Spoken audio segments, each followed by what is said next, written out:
YS Jaganmohan Reddy పిచ్చిపట్టి మాట్లాడుతున్నారని రాష్ట్ర కార్మిక శాఖ మంత్రి వాసంశెట్టి సుభాష్ మండిపడ్డారు. పలాస రోడ్డు ప్రమాద ఘటనలో బాధిత కుటుంబాన్ని పరామర్శించకుండా నిందితుని పరామర్శించడానికి జైలుకు వెళ్లడం సిగ్గుచేటన్నారు.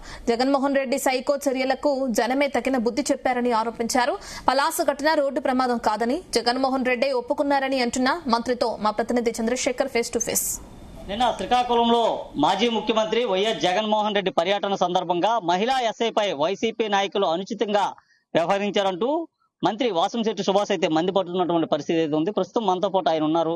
వారిని అడిగి మరిన్ని విషయాలు అయితే తెలుసుకున్నటువంటి ప్రయత్నం చేద్దాం. సార్ నమస్తే సార్, చెప్పండి. నిన్న జగన్మోహన్ రెడ్డి గారికి సంబంధించినటువంటి ఏదైతే సిద్దిర అప్పలరాజుకి సంబంధించినటువంటి ఆ జైలు ఏదైతే ఉందో దానిపైన ఆయన అయితే వెళ్ళడం జరిగింది. అయితే నిన్న మహిళా ఎస్ఐ పైన కూడా అక్కడ ఉన్నటువంటి వైసీపీ నేతలు ఎక్కువగా తోపులాట చేసినట్టు కూడా ఆరోపణలు కనిపిస్తున్నాయి. ముఖ్యంగా చూసుకున్న వీడియోస్ లో కూడా కనిపిస్తున్న పరిస్థితి ఉంది. దీన్ని ఎట్లా చూసుకోవచ్చు? వాళ్ళు నైజం అది.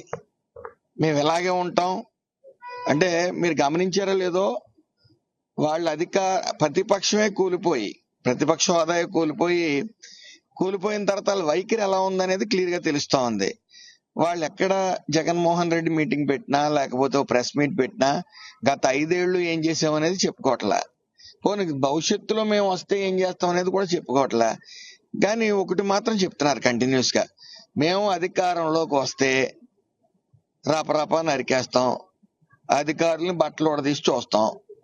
ఇలాంటివే వాళ్ళు మా నైజం, మేము ఇలాగే ఉంటాం అని అంబటి రాంబాబు కూడా మేము గెలిచినా గెలవకపోయినా అసెంబ్లీలో బూతులు తిడతాం, అధికారంలో ఉన్నప్పుడు బూతులు తిడతాం, అధికారంలో లేనప్పుడు కూడా బూతులు తిడతామని చెప్పి వాళ్ళ వైఖరిని అలాగే కొనసాగిస్తా ఉన్నారు. ప్రజలు బుద్ధి చెప్పారు, 11 సీట్లకు పరిమితం అయ్యామన్న జ్ఞానం ఏమాత్రం లేదు. ముందుగా అధినాయకుడికి జ్ఞానం ఉంటే వాళ్ళ అధినాయకుడికి వీళ్ళకి ఆటోమేటిక్ గా వస్తుంది. అలాగే అప్పలరాజు విషయానికి వస్తే, నిన్న అందరం కూడా మనం ఏమనుకున్నామంటే అది యాక్సిడెంట్ కేసు. దాన్ని సైడ్ ట్రాక్ పట్టించడానికి ఇంకొక వ్యక్తిని పెట్టి వాళ్ళ తండ్రి వాళ్ళ బిడ్డను కాపాడుకోవడం కోసం వాళ్ళకి ₹1,00,000 మభ్యపెట్టి రకరకాల విన్యాసాలు చేసాడని చెప్పి చట్టం దాని పని చేసుకుని వెళ్ళిపోయింది. అయితే జగన్మోహన్ రెడ్డి నిన్న కొత్త విషయం చెప్పాడు. అది యాక్సిడెంట్ కాదు, అది మర్డర్ అని చెప్పాడు. అది మర్డర్ కేసు అని క్లియర్ గా చెప్పాడు. ఎందుకంటే తండ్రి డాక్టర్ అంట, స్టేట్ ఫస్ట్ అంట, దాన్ని కొడుకు చూశాడంట. చూసి సిపిఆర్ ఏంటది హార్ట్ పంపింగ్ అంట. హార్ట్ పంపింగ్, సైకిల్ పంపింగ్ ఇవన్నీ, అంటే గతంలో సైకిల్ పంపింగ్ చూసాం, కొత్తగా హార్ట్ పంపింగ్ ఏదో చెప్తా ఉన్నాడు ఆయన. అంటే మనిషిని గుద్దిన తర్వాత హార్ట్ పంపింగ్ అనుకుని గుండెల మీద ఎక్కు తొక్కున్నట్టున్నాడు ఇతను. అంటే ఇది మర్డర్ కేసుగా పరిగణించాలని చెప్పి ఆయనే చెప్తా ఉన్నాడు. అంటే ఏ మాత్రం జ్ఞానం ఉందా మనిషికి? జగన్మోహన్ రెడ్డికి అసలు బుద్ధి ఉందా? తండ్రి నుంచి చూసి నేర్చుకోవటం ఏంటంటే హార్ట్ పంపింగ్.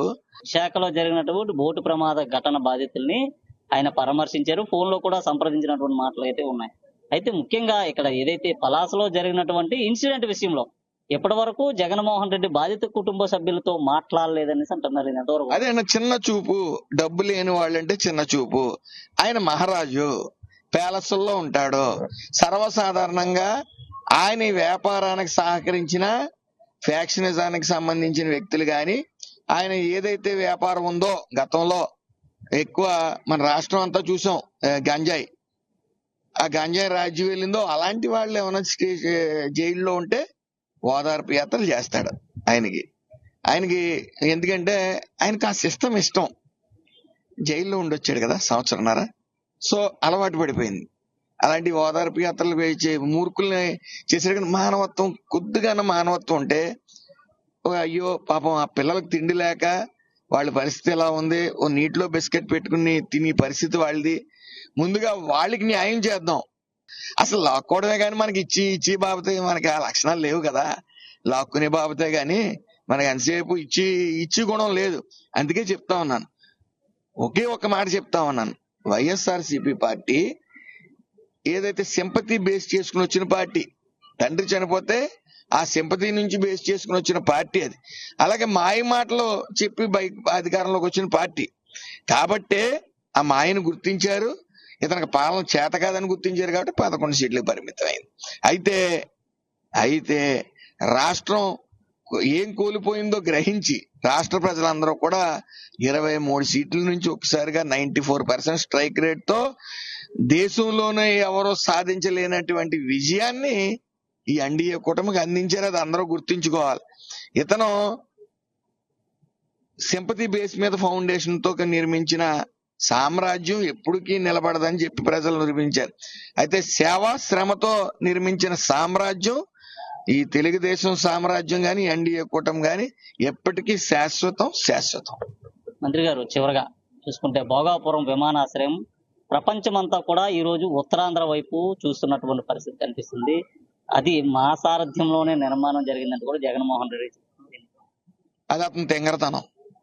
అది ఎప్పుడు ఫౌండేషన్ వేశారు, ఎప్పుడు శంకుస్థాపన అయింది, ఎప్పుడు వచ్చింది అనేది చరిత్రను మార్చలేరు కదా వీళ్ళు. ఈయన కనీసం అమరావతి మీద ఒక స్టాండ్ లో లేడు, 10 మాటలు మార్చాడు. ఇతను ఎయిర్పోర్ట్ గురించి మాట్లాడుతా ఉన్నాడు. ఈయన ఎప్పుడు వచ్చిన ఫండ్స్, కేంద్రం నుంచి వచ్చిన ఫండ్స్ డైవర్ట్ చేసి ఎలా డైవర్ట్ చేయాలి, ఎలా దోచుకోవాలనే దాని మీద కాన్సన్ట్రేషన్ చేశాడు. గాని అభివృద్ధి సంక్షేమం ఒక్క పరిశ్రమ తీసుకుని వచ్చాడా? ఏదైనా పరిశ్రమ వచ్చేటప్పటికి నేను ముందే మాట్లాడాను, క్రెడిట్ చోరీ. వీళ్ళకి తెలిసింది ఇదే. ఇది ఉత్తరాంధ్రకి మాత్రమే కాదు, యావత్ ఆంధ్ర రాష్ట్రానికి మణిహారం లాంటిది ఈ ఎయిర్పోర్ట్. అల్లూరి సీతారామరాజు గారి ఎయిర్పోర్ట్ ఉత్తరాంధ్రకి మణిహారం లాంటిది. సుమారు 4 వ్యాయామంతో నిర్మించారు. ఇప్పుడు ప్రజెంట్ అయితే 60 లక్షల మంది ప్రయాణికులకు సేవలు అందించే వెసులుబాటు అక్కడ ఉంది. భవిష్యత్తులో సుమారు 4 లక్షల మంది ప్రయాణికులు కూడా సేవలు అందించే విధంగా, విస్తరించే విధంగా దృష్టిలో పెట్టుకుని ఈ ల్యాండ్ అలాట్మెంట్ అన్ని కూడా చేయటం జరిగింది.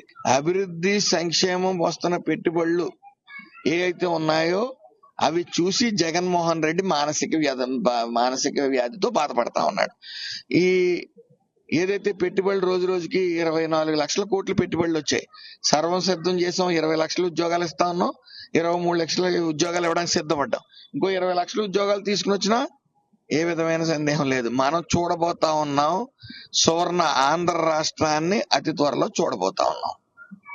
ఇది మొత్తం మీద చూసుకుంటే మాజీ ముఖ్యమంత్రి జగన్మోహన్ రెడ్డి చేసినటువంటి వ్యాఖ్యలు ఏవైతే ఉన్నాయో దీనిపైన మంత్రి వాసంశెట్టి సుభాష్ అయితే మండిపడుతున్నారు. ముఖ్యంగా చూసుకుంటే ఏదైతే అక్కడ ఘటన జరిగినటువంటి బాధిత కుటుంబాన్ని ఓదార్చకుండా ఘటనకు పాల్పడినటువంటి వ్యక్తులు ఓదార్పుకి వెళ్ళినటువంటి వ్యక్తి ఎవరైనా ఉన్నారో అది జగన్మోహన్ రెడ్డి అంటూ కూడా ఆయన ధ్వజమెత్తినటువంటి పరిస్థితి కనిపిస్తుంది. వీడియో జర్నలిస్ట్ శివతో చందు, జీ న్యూస్, విశాఖ నుండి.